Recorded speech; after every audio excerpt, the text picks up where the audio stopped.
தற்போதைய அண்மை செய்தி. சிறுமி வன்கொடுமை விவகாரத்தில் ஆந்திர போலீசாருக்கு குற்றவாளியின் புகைப்படம் அனுப்பாமல் தமிழக காவல்துறையினர் அலட்சியம் காட்டி வருகின்றனர். அண்மை செய்தியாக பார்த்து கொண்டிருக்கிறோம். சம்பவம் நடந்த பகுதி ஆந்திரா எல்லைக்கு மிக அருகில் உள்ள நிலையில் ஆந்திர போலீசாரிடம் உரிய தகவல் கொடுக்காமல் தனிப்படை போலீசார் மெத்தன போக்குடன் செயல்பட்டு வருகின்றனர். குற்றவாளியின் புகைப்படம் தரவில்லை என ஆந்திர போலீசார் தரப்பில் புகார் தெரிவிக்கப்பட்டிருக்கிறது. அண்மை செய்தியாக பார்த்து கொண்டிருக்கிறோம். குற்றவாளி ரயிலில் தப்பிச் சென்றதாக கூறப்படும் நிலையில் ரயில்வே துறை போலீசாருக்கும் குற்றவாளியின் புகைப்படத்தை தராமல் தனிப்படை போலீசார் அலட்சியத்தோடு செயல்பட்டு வருவது சந்தேகங்களை எழுப்பியிருக்கிறது. கூடுதல் விவரங்களோடு சிறப்பு செய்தியாளர் ராம்குமார் இணைப்பில் இருக்கிறார். அவரிடம் விவரங்களை கேட்டு பெறலாம். வணக்கம் ராம்குமார். இந்த சிறுமி வன்கொடுமை வழக்கில் குற்றவாளியை பிடிப்பதற்கான எந்த ஒரு நோக்கமும் இல்லாத வகையில் தமிழக காவல்துறை செயல்படுவதாக குற்றச்சாட்டு எழுந்திருக்கிறது. இது தொடர்பான விரிவான விவரங்களை வழங்கலாம். நிச்சயமாக திருவள்ளூர் மாவட்டம் கும்புடிமூர்ணி அருகே இருக்கக்கூடிய ஆரம்பாக்கம் பகுதியில அந்த 10 வயது சிறுமி பாலியல் வன்கொடுமை செய்யப்பட்டார். தமிழகத்தையே உலுக்கி இருக்கிற இந்த சம்பவம் தொடர்பாக இதுவரை குற்றவாளி கைது செய்யப்படவில்லை. குறிப்பாக இதுக்கு 3 தனிப்படைகள் அமைக்கப்பட்டு அந்த தனிப்படை ஒவ்வொரு இடங்களும் விசாரணை மேற்கொண்டு வருகிறது. இதுவரை 10 நபர்களை பிடித்து விசாரணை மேற்கொண்டு வருகிறார்கள். சம்பந்தப்பட்ட குற்றவாளி பாலியல் பலாத்காரம் செய்த பின்பு அவர் ரயிலில் தப்பியதாக தகவல் வெளியாகிறது. அங்கு இருந்த கண்காணிப்பு கேமரா பதிவுகளை வைத்து அந்த நபரை புகைப்படம் எடுத்து காவல்துறையினர் தேடி வருகிறார்கள். குறிப்பாக சம்பவம் நடைபெற்ற அந்த ஆரம்பாக்கம் பகுதியிலிருந்து சரியாக ஒரு 200 மீட்டர் தொலைவில் தான் ஆந்திரா எல்லை என்பது துவங்குகிறது. அந்த ஆந்திர எல்லை ஓரம் இருக்கக்கூடிய இடங்கள்ல காவல்துறையினர் இதுவரை விசாரிக்கவில்லை என்ற குற்றச்சாட்டு எழுந்திருக்கிறது. குறிப்பாக 3 தனிப்படைகள் அமைக்கப்பட்டிருக்கிறது.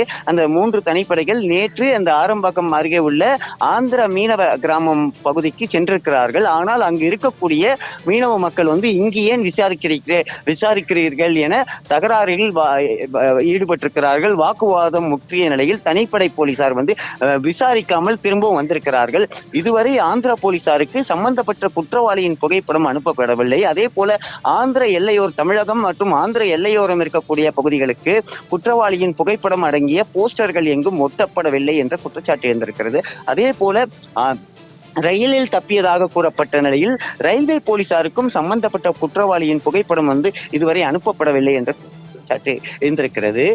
இதே போல அதாவது காவல்துறையோட விசாரணை என்பது ஒரு கிணற்றில் போட்ட கல்லு போய்தான் இருப்பது. கடந்த 10 நாட்கள் ஆகியும் இதுவரை குற்றவாளியை கைது செய்யப்படவில்லை. இந்த நிலையில இந்த தனிப்படைக்கு 3 வாகனங்கள் கொடுக்கப்பட்டிருக்கிறது. அந்த 3 வாகனங்கள்ல ஒரு வாகனம் காவல்துறையின் பயன்படுத்த முடியாத நிலையில் பழுதடைந்த நிலையில் இருப்பதாக குற்றச்சாட்டு எழுந்திருக்கிறது.